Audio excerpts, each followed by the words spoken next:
नमस्कार. आता आपण पाहत आहोत चिंतामणी विजय अध्याय 5वा आणि या अध्यायामध्ये सुरासूर म्हणजे देव आणि दानव यांचं युद्ध आहे. श्रीहरीने पृथ्वीला शाप दिला आणि पृथ्वीने आपली कन्या धुमासुराला दिली आणि त्यांचा विवाह करून दिला. इतक्या कथा आहेत. वक्रतुंड महाकाय सूर्यकोटी समप्रभ निर्विघ्नं कुर्मे देव सर्वकार्येषु सर्वदा. गुरुर्ब्रह्मा गुरुविष्णू गुरुर्देवो महेश्वरा.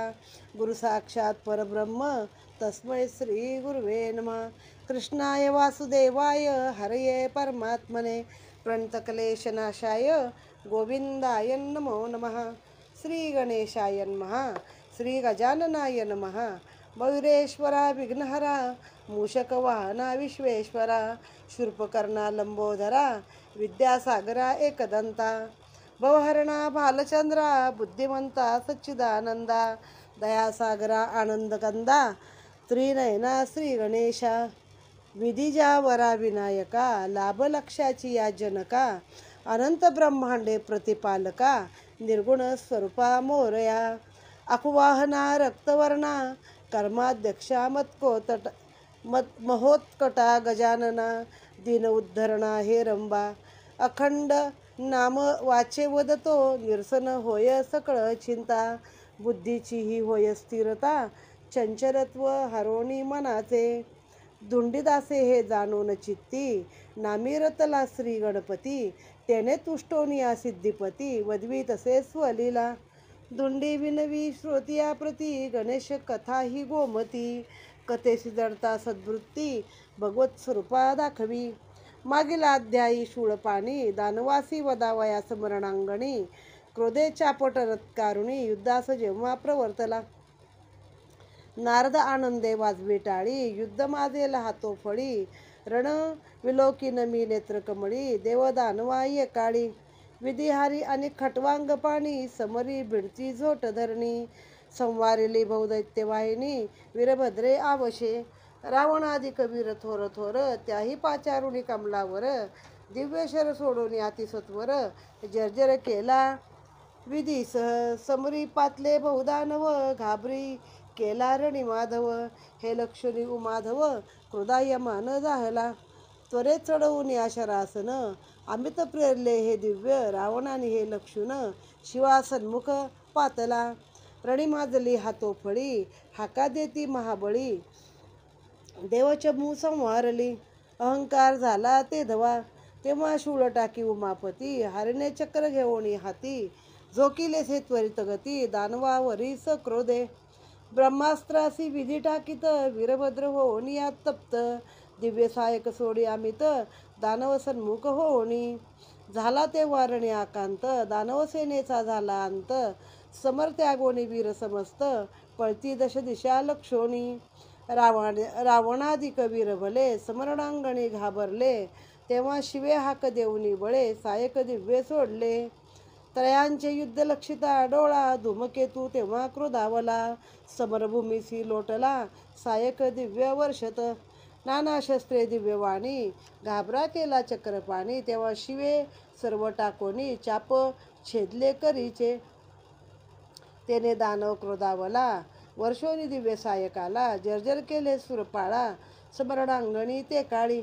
शरांचा मंडप केला थोर सुरसेनेत झाला हाहाकार. वीरभद्र आणि वज्रधर झाले व्याकुळ ते समयी. कमलावरे सोडून ईश्वर दानवाचा अहंकार केला मोठा चूर. सारथी अश्वसत्वर वदोनी विरत केलासे. हरीचा लक्षोनिया खटाटूप दानव होऊनी सकोप. नोहे मी हिरण्याक्ष हिरण्यकच्छप करीन बंधन आजी समरी. ऐसे वदुंत एक क्षणी सायक प्रेरोनी समरणांगणी. घाबरे केले सुदापानी स्वसामर्थ्ये करोनी. तेव्हा क्रोधावुनी मदनारी वेगे शूळ घेऊनी करी. फेकिलासे दानवावरी आते आवेशे ते काळी. हरी होऊनी क्रोधायमान दानव सन्मुख लक्षून. वेगे टाकिले सुदर्शन तेने ब्रह्मांड सर्व उजळी. विधी होऊनी क्रोधयुक्त ब्रह्मास्त्र प्रेरले सत्वरित. कडकडून ती त्वरित दानवावरी चालली. मागच्या अध्यायाच्या अनुसंधानाने पुत्रीपुच्छ मर्कट मुनी आहेत त्यांचा तिन्ही मुलं ही धूम्रकेतू, धूम्राक्ष, धूम्रवर्ण यांनी शंकराची तप केलेलं आहे शंकराचं, आणि त्याच्याकडनं वर मिळवलं आहे. मग त्या वरामध्ये असं आहे की मी हरिहर सर्व देव कुणी घेणारे अवतार अमकं तमकं कुणापासूनही आम्हाला पराभव नाही आणि आम्हाला नगरी दे. आणि मग झाले, एकदा त्यांना वर मिळाले की ते माजले. मग त्यांनी स्वर्ग, मृत्यू, पाताळ सगळीकडंच हल्ला केलेला आहे आणि सगळ्या लोकांमध्ये स्वतःचं राज्य स्थापन केलेलं आहे. त्यातला जो एक आहे धूम्रवदन, धूम्रवदनच आहे. धूमकेतू जो आहे त्याने स्वर्गावर स्वारी केली होती. मग नारदाने जाऊन आधी ब्रह्मदेवाला जागं केलं, मग विष्णूला आणून त्याच्यामध्ये समरणांगणामध्ये लढाई करायला भाग पाडली. मग शंकराला घेऊन आला, चल तू त्याच्या ह्याला मदतीला. आणि नारद मजा घेतोय देवदानवाच्या सगळ्या लढाईची. आणि मग ह्या तिन्ही देवांनी शंकराने त्रिशूळ सोडला, आणखीन याने सुदर्शन चक्र टाकलं विष्णूने, ब्रह्मदेवाने ब्रह्मास्त्र टाकलं. आणि मग ते रावण बिवण दानवाच्या बाजूने हे सगळे आलेत ना लढायला. मग ती लढाई अशी झाली की त्यामध्ये कधी देवांची बाजू खाली तर कधी दानवांची बाजू खाली. जेव्हा जेव्हा दानवाची बाजू खाली होऊ लागली की तो दानव यायचा स्वतः आणि त्यांना बंधन करायचा किंवा त्यांच्यावरती चढाई करायचा. मग आता यांनी ब्रह्मास्त्र प्रेरलं, त्यांनी सुदर्शन टाकलं, असं सगळं चालू आहे. तिने अस्त्र गेली. तो म्हणला मी काय हिरण्याक्ष हिरण्यकश्यप नाही हो, आम्ही काय तुमच्या हातनं मरणार नाही. विष्णूला सांगितलं तुम्हाला सगळ्यांना बंधन करायला आम्ही आता आलेलो आहे. दानवा सन्मुख पातली, ती तिन्ही शस्त्र टाकली. याने सुदर्शन, त्याने ब्रह्मास्त्र, त्याने त्रिशूळ. धूमकेतू महाबळी रतिउनी वेगे उडाला, स्वकरे धरोणी अस्त्रे तिनी वेगे बैसला रती येऊनी, शर अमित वर्षोनी घाबरे केले तयासी, शिवविधी कमलापती समर्त्या गुण वेगे पळती, ऐसे लक्षण दैत्यपती अति आवेशे ढावला, तिघा ते स्वबळे धरोनी स्वरती बैसविले आणोनी, तेव्हा इंद्राधिक देव धरोनी रावणे आणले निजबळे, शुक्रमुनी तेथे प्रगटोनी रणिजपोनी संजीवनी, दानव उठविले समरणांगणी पडले होते ते सर्वजे, लक्षणीया शुक्रगुरुसी दानवेन मुनी तयासी, करोनिया अर्चनासी स्तुती केली सद्भावे, तेव्हा सुरांची संपत्ती हरोनी आपणाधीन सुदापानी, मृत्यूलोकासी येऊनी बंधुसे वंदिले आनंदे, तेव्हा धुमासुरे उर्वीवरी निर्माण केली मायापुरी, उपमा द्यावया दुसरी ऐसी पुरी नसेची, तीर्थजिका असती जगती तेवढी अंशाने तेथे वसती, तयापुरी भरोडी संपत्ती राज्य करी आनंदे, धूम्रवर्णा लागोनी पुरी निर्मिली पाताळ भुवनी, मैकावती नामे करोनी रत्नमय निर्मिली, हेमात रत्ने बैसवून रचिली तेव्हा दैदिप्यमान, तेथे स्थापिला धूम्रवर्ण पाताळ भुवन रक्षावया, पाताळीची सर्व संपत्ती आणून भरली मैकावती, शेषाधिक सर्व भूपती आज्ञा पाळिती तयाची, धूमकेतोसी तयक्षणी धुमासुर, म्हणजे धूमकेतू आहे, धुमासूर आहे आणि धूम्रवदन आहे, असे तिघं आहे. प्रत्येकाला एक एक ठिकाणचं राज्य त्याने दिलं. या तिघांनी जे शस्त्र टाकलं होतं ब्रह्मदेव, विष्णू आणि शंकराने, ती रथातनं वर उडाला. तिने अस्त्र आपल्या हाताने धरले आणि ह्या तिघांना आणलं त्रिदेवांना आणि आपल्या रथामध्ये बसवलं.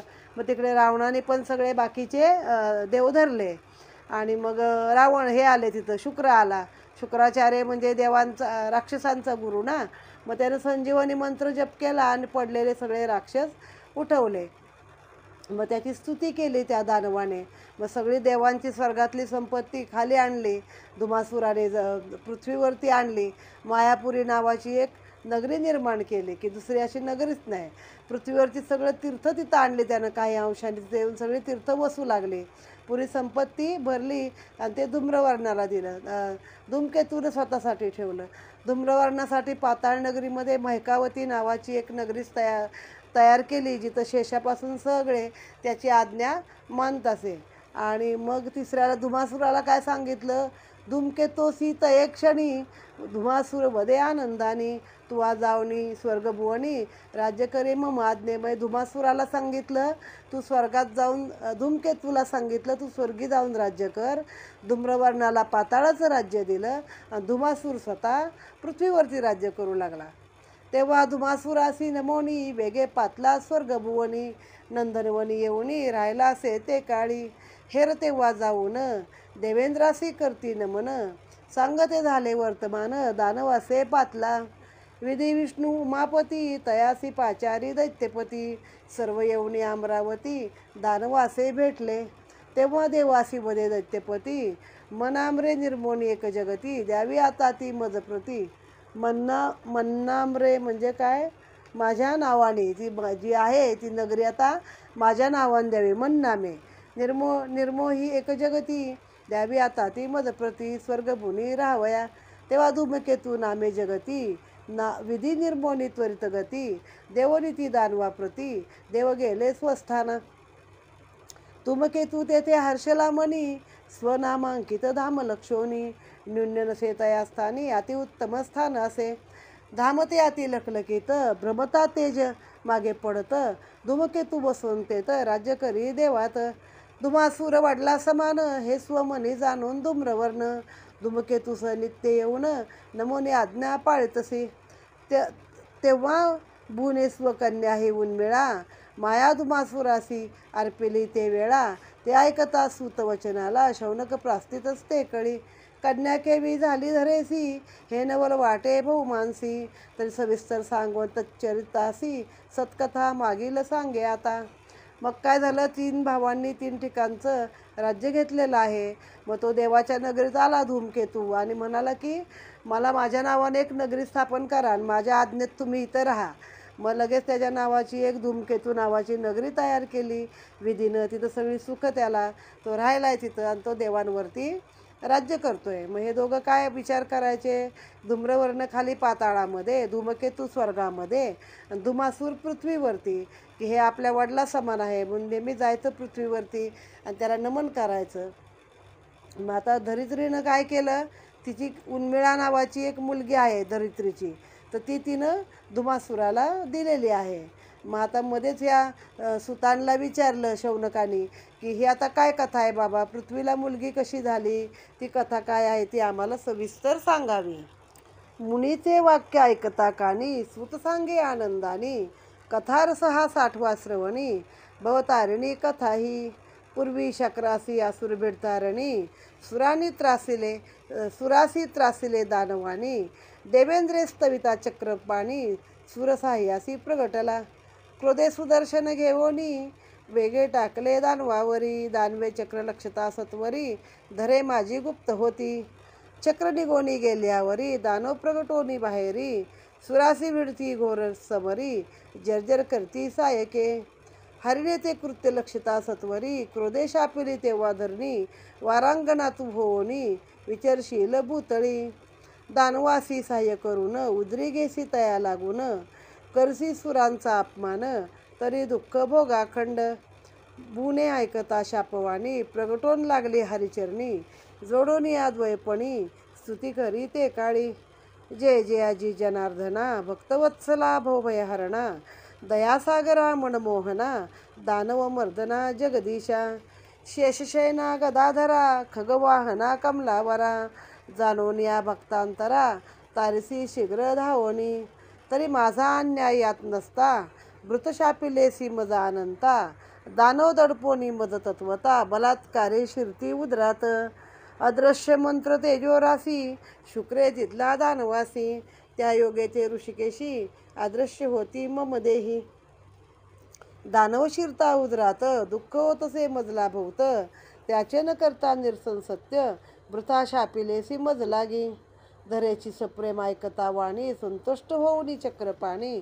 उशाप वदलात एक क्षणी. पुढील भविष्य जाणोनी. जयवंत राजा परमसुशीळ. तू तयासी घालसी माळ. लोटता तेथे काही काळ. गर्भ राहील तुझ लागी. तेव्हा गर्भास तू जाण. स्वरूपी होशील लीन. परी होईल तुझला एक कन्यारत्न. जे दानवासी अर्पिका. हरिसी तेव्हा नमुनी. वसुंधरा गेली स्वस्थानी. तेव्हा मोहनास्त्र ते क्षणी हरणे सोडले दानवावरी. त्याने मोह पावले दानव, काय करी मग देवादिदेव. सुदर्शन टाकोनी सर्व दानव बदले तत्काळ. जय पावता जनार्दन, आनंदले सूर संपूर्ण. हरिचरणी येऊन नमिते झाले सद्भावे. हरी जाता वैकुंठासी, देवानंदोनी निज मानसी. जाऊन या स्वस्थानासी, राहिले ते काळी. लोटता पुढे कित्येक दिन, धरणी शापवचन आठवून. समयास लक्षित रात्रंदिन, तो काळ समीप पातला. मृगया करीत जयवंत, वनी एकला असे फिरत. सेना राहिली दुर्भवत, पारद करीत फिरतसे. तेव्हा धरणी प्रगटुनी तेथ, सुस्वरूप धरले अत्याद्भुत. तो जयवंत राव मृगया करीत, वना माझी फिरतसे. मृगे त्वरे लक्षिता नयनी, मृगत्वरे लक्षिता नयनी. रायेशर लावी लागुनी, तो सन्मुख येतसे कामिनी. मृग तिचे आडून पळाला, मुख प्रभातीची देखता नयनी. राव मोह पावला जणी, त्याने बाण चापाचा गळोनी. धरणीवरी पडला असे, सन्मुख तियेच्या येऊन. राव उतरे रथातून, समीपत्वरे जाऊन. बोलता झाला आनंदे, तू कवणाची कोटली कवण. किमर्थ सेविले हे घोरवन, स्वरूप तुझे दिसे अति लावण्य. मन माझे मोहिलेसे, जयवंत नामे मी धरणीपती. मातेवरी तू निश्चिती, पट्टराणी मी तुझ प्रती. करील सत्य जाण हे, रायाचे वाक्य ऐकता कानी. सुहास्य वदने वदे धरणी, मी वरीन तुझ लागोनी. परी गुह्य गोष्ट एकासे, मज लागी गर्भ राहता. मी तेव्हाच जाईन नृपनाथा, हे जरी मान्य असेल चित्ता. तरी भाक देई ये काळी, पुनरपी संबंध हा तत्वता. मज सवेन घडे नृपनाथा, पुत्र की कन्या ही तत्वता. प्राप्त नो हे तुझ लागी, तू वदशील कोटली कोण. हे मी तुझ न सांगे वर्तमान, राय ऐकता वचन. मोह पावला ते काळी, राव काममध्ये होऊन मत्त. तियेच्या वचनासी भाक देत, भूने मग माळत्वरित. गळा घातली तयाच्या, तेव्हा रती बैसोन तियेसी. दळभार पातला वेगेसी, येऊन या स्वनगरासी. पट्ट महिषी केलीसे, धरणी संगे क्रीडा करता. आनंद होय नृपनाथा, निशिदिन ही तत्वता. सुखभोगीता आनंदे, लोटता ऐसे कित्येक दिन. धरणी झाली गर्भधारण, तेव्हा राया ते पुसोन.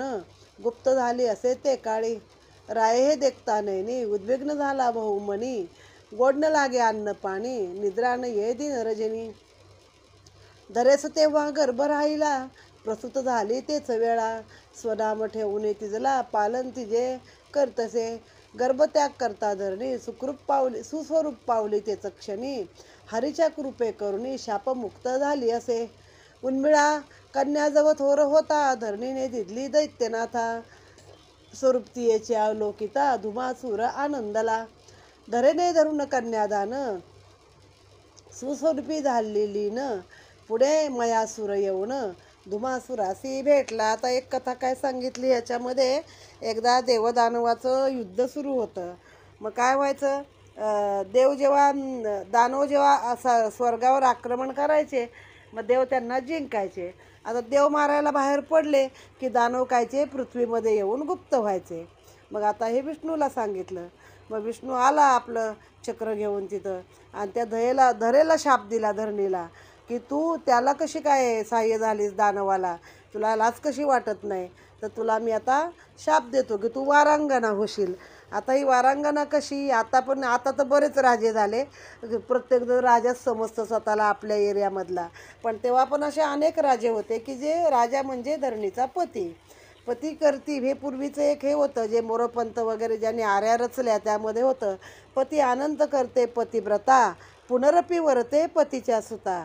अशी कोण आहे सांगा. म्हणजे जी पतिव्रता पण आहे, पण ती आपल्या मुलाच्याच म्हणजे पतीच्या सुता, पतीचा जो आपल्या मुलगा आहे त्याशी पुन्हा लग्न करते, पुन्हा त्याला वरते, तर ती म्हणजे ही धरणी माय.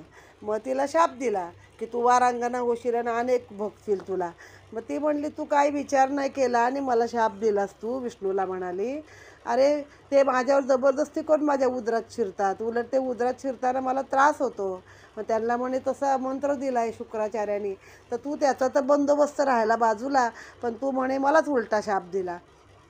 मग विष्णूला ते वाईट वाटलं. मग विष्णूने काय केलं, तेवढ्यामध्ये ते देव सगळे बाहेर आले, दानव सगळे बाहेर आले तिच्या पोटातून.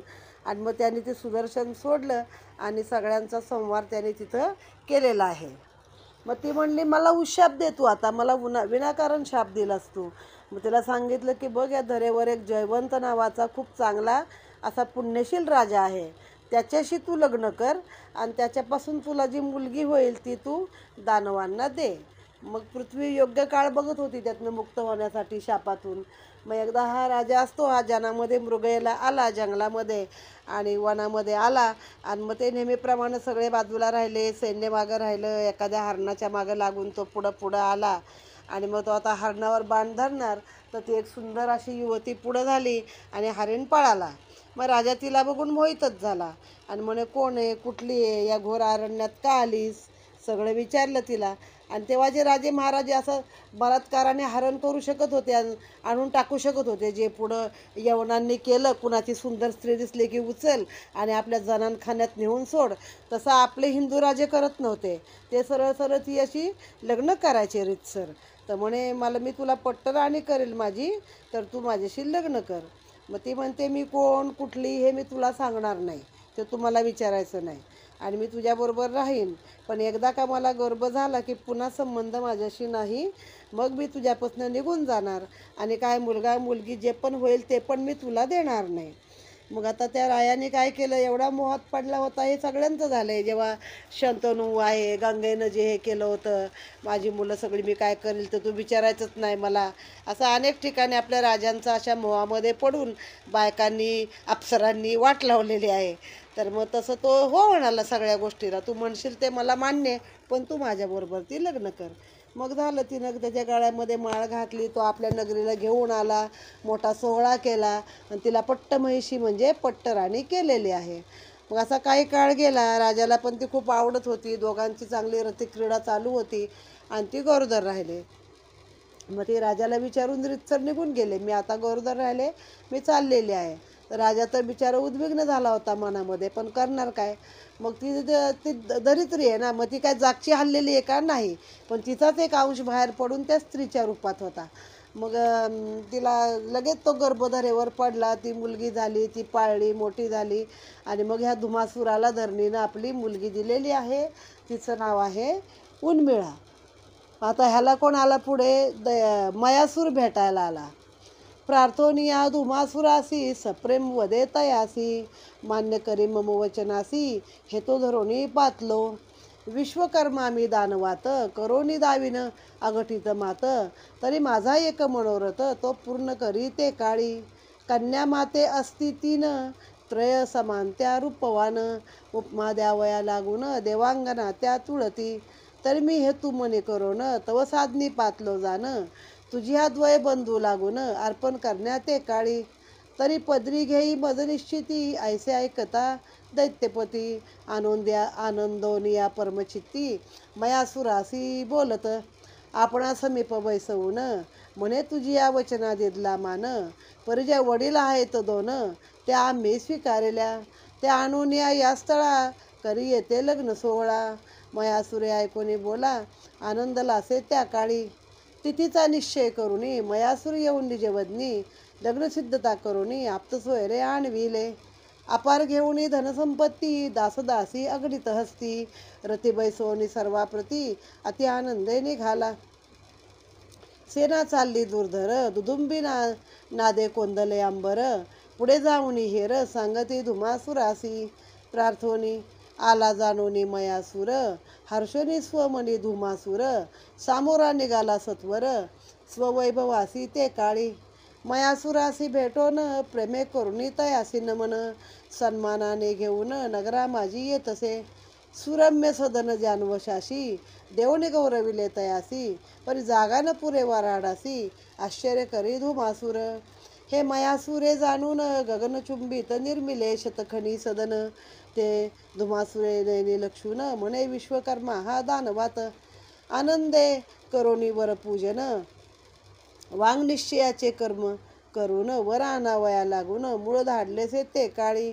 इडा दिदली धूम्रवर्णासी, पिंगला अर्पिली धूमकेतुसी, करोनिया कन्यादानासी वरदक्षिणा आरंभिली. 4 दिवसपर्यंत सोहळा केला अद्भुत. आंदण देऊन यामित याचक जन तो शेविले. मयासुरे धनरत्नासी अपार देऊनी ज्या मातासी. गज अश्व रथ दास दासी अपार अर्पिली ते काळी. लग्न सोहळा झाली यावरी मयासूर आला स्वनगरी. तेव्हा बंधूच्या विचारे राज्य करी धुमासूर आनंदे. ऐसी काही दिवस गेल्यावरी मयासूर तेव्हा काय करी. रावणास देऊनी मंदोदरी वरी एक शक्ती अर्पिली. शक्ती असे ती अति दारुण समरी एकाचा घेईल प्राण. विधी हरी उमारमण शक्य नव्हती हे निवारणी. शक्ती ऐसी देऊनी अंधन अर्पिले तेव्हा भोवत धन. रावणासी पुसूनी मयासूर गेला स्वस्थानी. पुढे दानवे पिडली वसुंधरा बंदी घालणी सुरासुरा. योगी तापसी मुनिवरा त्रास देती या सुर सर्वासी. तेव्हा योग यागादी सर्व राहिले स्वकर्म धर्म हे तेव्हा बुडाले. दानव बहुत मत्त झाले करती गौहाननासी. दुमासूर मातला भारी राज्य करत मायापुरी. देवबंदी जयाचे घरी आज्ञा पाळीत तयाची. कांता उन्मिळा सद्गुण राशी उभी अखंड पती सेवेसी. पाठी राखे बंधू तयासी सदा सेवेत तत्पर.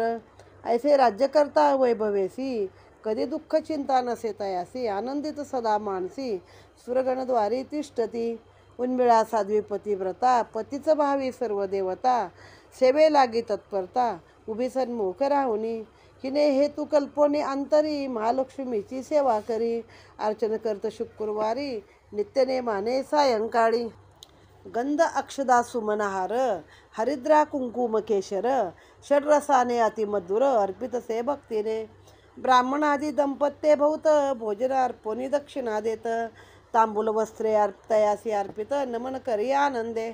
ऐसी 12 वर्षेपर्यंत मनोभावे सेवा करीत न्यून न पडे किंचित. अर्चित करीत अर्चना आनंदे. जाणून तिची सदृढ भक्ती महालक्ष्मी तुष्टोन चित्ती. प्रगट झाली मध्यरात्री अर्चन समयी ते काळी. उन्मिळा सती गुणनिधान ध्यानी झाली से निमग्न. हे आदिशक्तीने लक्षून संतुष्ट झाली अंतरी. लक्ष्मी वदेत क्षणी सद्भक्ती तुझी जाणून मनी. वर द्यावया पातले जणी मागे इच्छित तू आता. ऐसी मंजूळ ध्वनी पडता क्षणी सावध झाली असे दैत्यराणी. पाहे व नेत्र उघडोनी तो आधी माता लक्षिली. सप्रेमे लागली तेव्हा चरणी सद्गद होऊनी अंतःकरणी. सन्मुख उभे राहुनी स्तुती करीत आनंदे. आदिमाया तू विश्वजननी अनंत ब्रह्मांडाची स्वामिनी.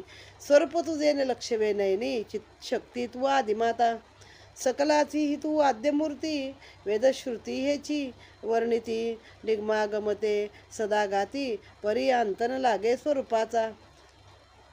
स्तुती ऐसी ऐकून मागती झाली कर जोडून. जरी प्रसन्न स्तुती ऐसी करून मागती झाली कर जोडून. जरी प्रसन्न मस्तू लागून तरी देई इच्छित ये काळी. यावच्चंद्र दिवाकर मज सदनी राही तोवर. आणि मम सेवा ही निरंतर घेई माते सर्वदा. अवतरून या माझी या उदरी माय मज म्हणवी जगांतरी. इच्छाही माझी पूर्ण करी मागते न मोनी पायासी. ऐसा सुशब्द तिचा ऐकता संतुष्ट होऊनी हरिवंता. पूर्ण करील मी तुझ्या मनोरथा उदरी तुझ्या प्रगटोनी. चिरकाळ मी राहील तव सदनी पण ऐकते एक तुझ लागोनी. तव कांतकी बंधू कोणी छळता माते जाईन. ऐशा अर्पोनी सद्वरासी कमळा गेली स्वस्थानासी. तेव्हा आनंद झाला उन्मिळेसी लक्ष्मी पावली म्हणून. आता ही एक कथा अजून पहिली सांगितली की मयासूर येतो एकदा भेटायला. मयासूर हा देवांचा विश्वकर्मा आहे म्हणजे बिल्डिंगा बांधणारा. ते महाभारत नाही एवढं मोठं ते मयासुरानेच ते इंद्रप्रस्थ सगळं डिझाईन केलं होतं. आणि मग ते पाण्याच्या जागी जमिनीच्या ठिकाणी दिसणारं पाणी. आणि मग तो दुर्योधनाचा कपडे भिजले द्रौपदी हसली मग महाभारत घडलं असं सगळं आपल्याला ठाऊक आहे. तोच हा मयासूर. तर तो आला आणि म्हणला मी राक्षसामध्ये विश्वकर्मा आहे.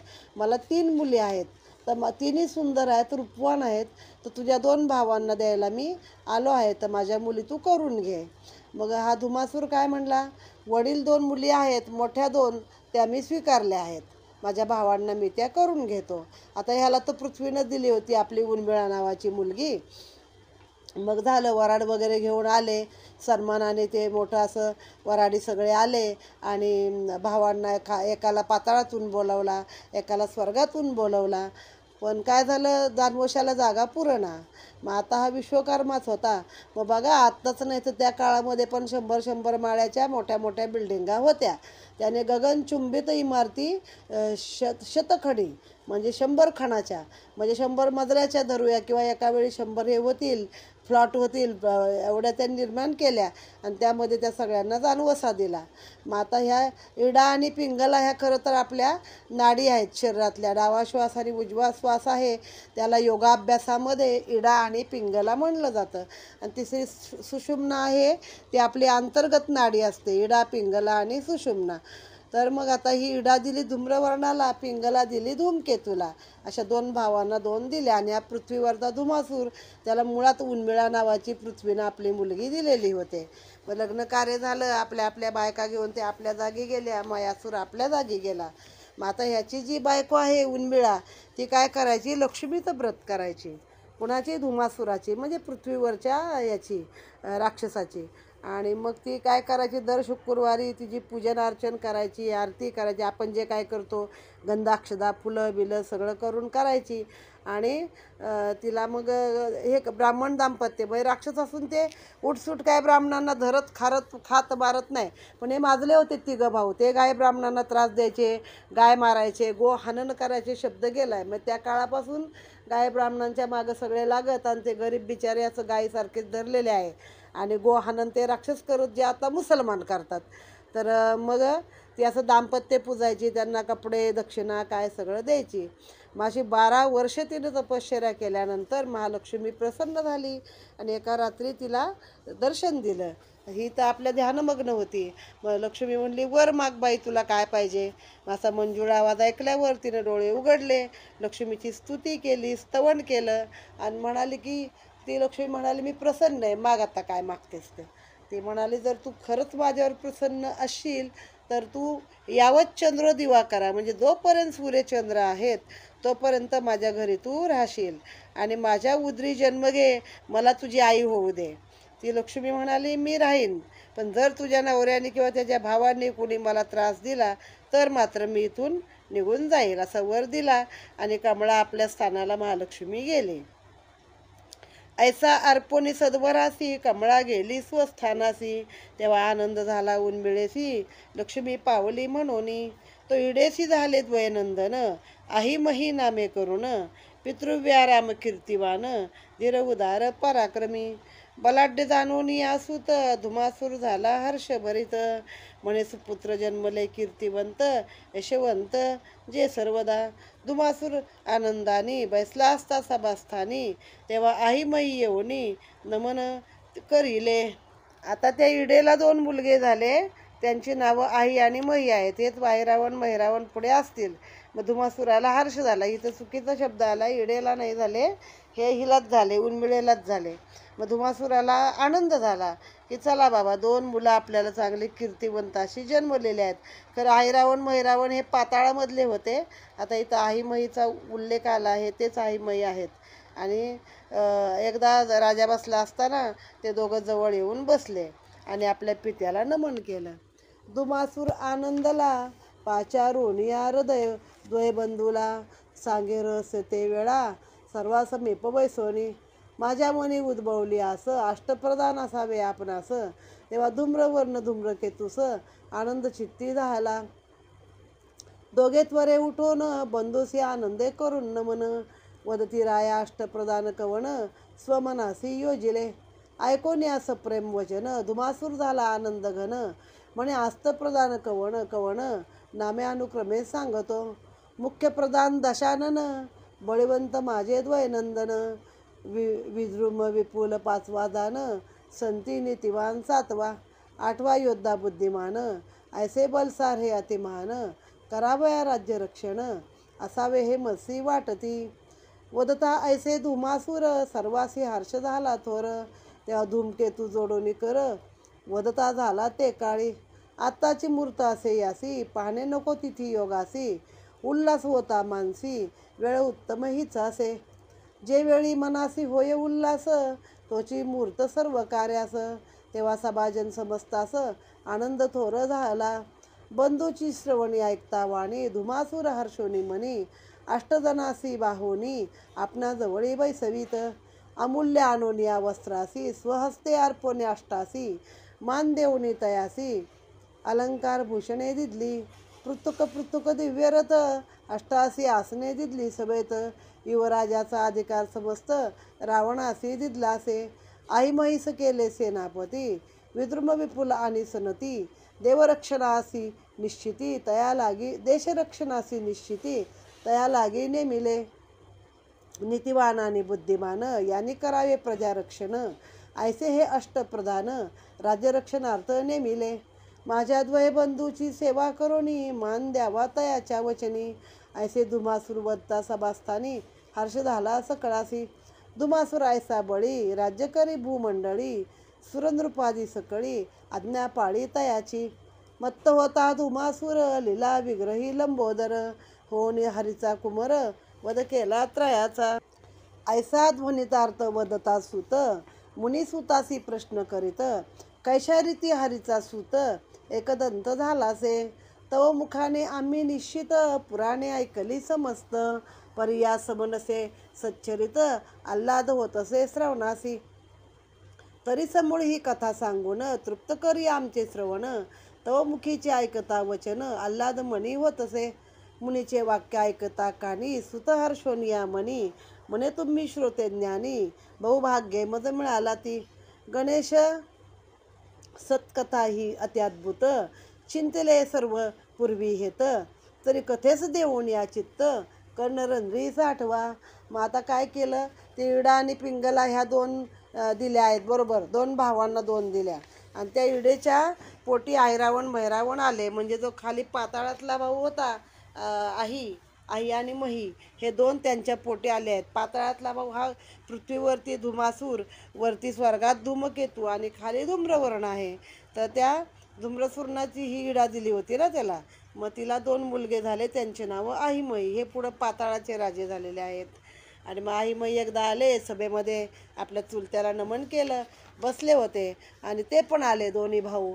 तर तेव्हा त्याला अशी इच्छा झाली की मी अष्टप्रधान नेमावे. म्हणजे अष्टप्रधान ही खूप जुनी पुराणापासूनची चालत आलेली रीत आहे. तर म्हणे चांगली गोष्ट आहे पण तुम्ही कोण कोण ठेवलेले आहेत अष्टप्रधान म्हणून. मग त्यांची नावं सांगा म्हणे की तुम्हाला कोणाला ठेवायचं आहे. तर म्हणे मूळ आहे दशानन. मुख्यप्रधान दशानन म्हणजे कोण रावण. रावणाला मुख्यप्रधान नेमणार आहे. मग माझे बळीवंत असे दोन मुलगे आहेत विदुम आणि विपुल आणि पाचवा जान असे हे माझे दोन नंदन आहेत ते बळीवंत आहेत. संती आणि नीतिवान सातवा. आठवा योद्धा बुद्धिमान. हे सगळे मी अष्टप्रधान म्हणून नेमणार आहे. मग भाऊ म्हणले आपल्या मनामध्ये एखादा विचार आला आणि आनंदाची वेळ आहे वाट कशाला बघायची म्हणे लगेच आत्ताच्या आत्ता करून टाका. मग सगळ्यांचे अष्टप्रधान जवळ बोलवले. त्यांना ते मानाची वस्त्र दिली. प्रत्येकाला वेगळे वेगळे रथ दिले. 8 जणांना. युवराजाचा अधिकार रावणाला दिला. आता रावण मुख्य नेमलेला आहे. आई महिला त्याच्या सेनापती केले. जे खालचे पाताळाचे आहेत ते सेनापती झाले. विद्रुम विपुल आणि संती ह्या तिघांना जे काही आपलं राज्य आहे ते रक्षण करण्यासाठी सांगितलेलं आहे. आणि मग असं ते सगळं झालेलं आहे. पण धुमासूर मत्त झाला. माजले हे तिघं भाऊ. मग म्हणे एकदंताने हरीच्या पोटी लंबोदर नावाचं रूप घेतलं आणि ह्या त्रयांचा वध केला. आता मागच्या अध्यायात सांगितलंय बघा की तो एकदाच नाही तर तिन्ही भावांना वेळोवेळी मारणार आहेत 3 अवतारामध्ये येऊन असं त्याला वर देताना सांगितलेलं होतं की तुम्ही माजाल मत्त व्हाल लोकांना त्रास द्याल तर तुमची ही परिस्थिती मात्र होणार आहे. मग मुनी म्हणाले आता ती कथा पुढं सांगा. कथेत कथा उलगडत जाते की ह्याने हरीच्या पोटी कसा जन्म घेतला त्याच्याबद्दल आम्हाला तुम्ही कथा सांगा. मग म्हणे ठीक आहे तुमच्यासारखे श्रोते आहेत तर मला सांगायला आनंद होतो आहे. मग आता ती कथा सांगतो मी तुम्ही ऐका. वैकुंठ भुवनी जनार्दन बैसला असता आनंद घन. पातला तेथे ब्रह्मनंदन नमन करी हरीसी. प्रेमे हरिहर लीला गात राग उपराग भारिया सरित. सप्तस्वर ताल संगीत नाचोनी गाता आनंदे. जय जय आजी शेषशयना भक्तवत्सला मनमोहना. वैकुंठवासिया जनार्दना दिन उद्धारणका श्रीपती. श्री शंकरा पिनाकधरा व्याघ्रांबरा गौरीवरा. शूळपाणी शशिशेखरा भस्मलेपना सर्वेशा. नारदे ऐसी करता स्तुती चिंती संतोषती कमलापती. हृदय धरुणी नारदाप्रती आलिंगिले ते काळी. हरी म्हणे नारद मुनी आजी आनंद वाटला मनी. तरी काय लक्षिले अपूर्व नयनी हे कथन करी ये काळी. वदता ऐसे श्रीकरधर आनंदे वदे योगेश्वर. देवा कैलासवासी शशिशेखर आनंद घन सर्वदा. जो सच्चित घन देव निर्गुण निर्विकल्प निरंजन. परब्रह्म जो सनातन नामातीत जो. तो आदिमायेचा नियंता अनंत ब्रह्मांडाचा करता. स्मरता हरी जो भवभय चिंता तो शंकरात मज झालासे. तयासी घेऊनी अंकावरी खेळवी तसे त्रिपुरारी. सांगता ते तिची कुसरी मोद चित्ते बहु वाटे. प्रणवरूपी तो भगवान सरळ शुंडा लंबायमान. एकदंत शूर्पकर्ण भालचंद्र विराजे. चतुर्बाहू पीतवसन शेंदूर चर्चित रक्तवर्ण. जानुजंगा तळवे पूर्ण बालार्का समभासती. तयासी घेऊन अंकावरी कौतुके खेळवे त्रिपुरारी. कौतुके खेळवे त्रिपुर सुंदरी. ऐसे नारदा ऐकता कुसरी प्रेमाश्रू लोटले ते काळी. ऐसे सप्रेम नारद वदता मोद दाटला असे अच्युता. तेव्हा नारदे प्रार्थने अनंता ब्रह्मभुवनी जातसे.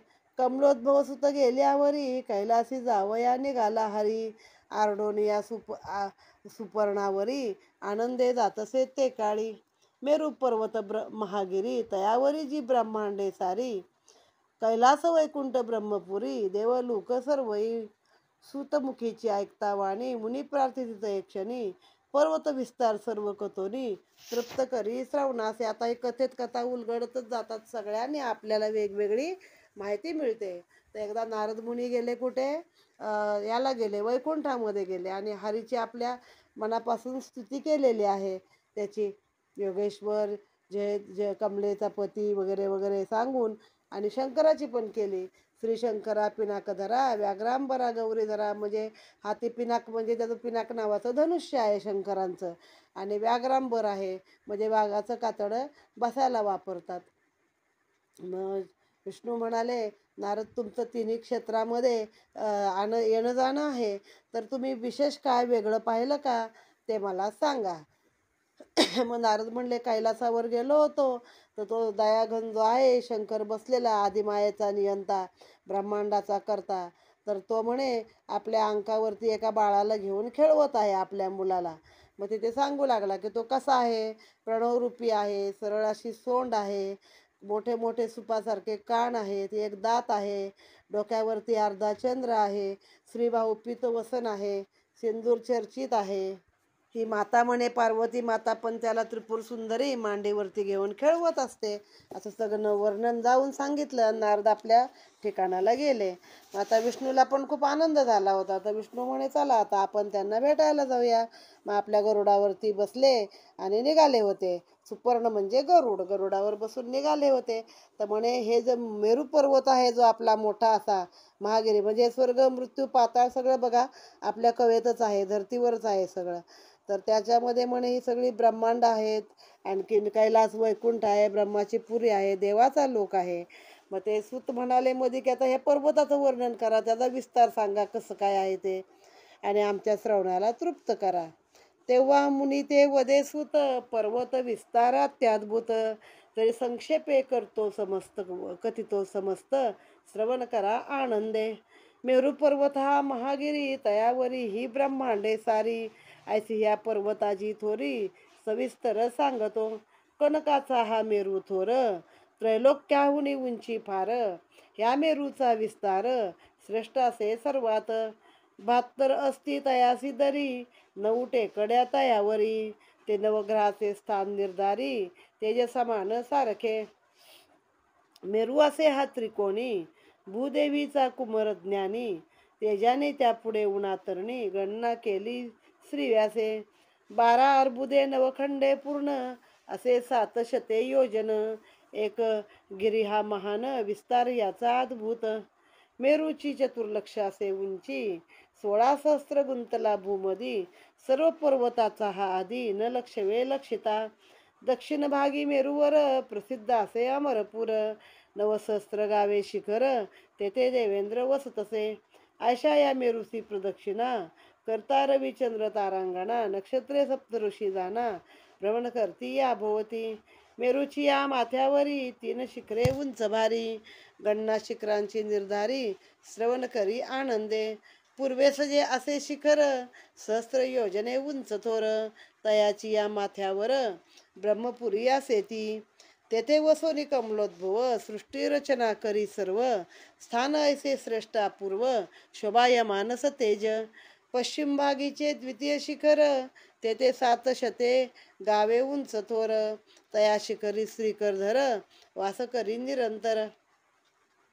वैकुंठ हे तयासी वदती, गोलोक ही तयासी म्हणती, तेथे वसोनी कमलापती, पालन करी सृष्टीचे.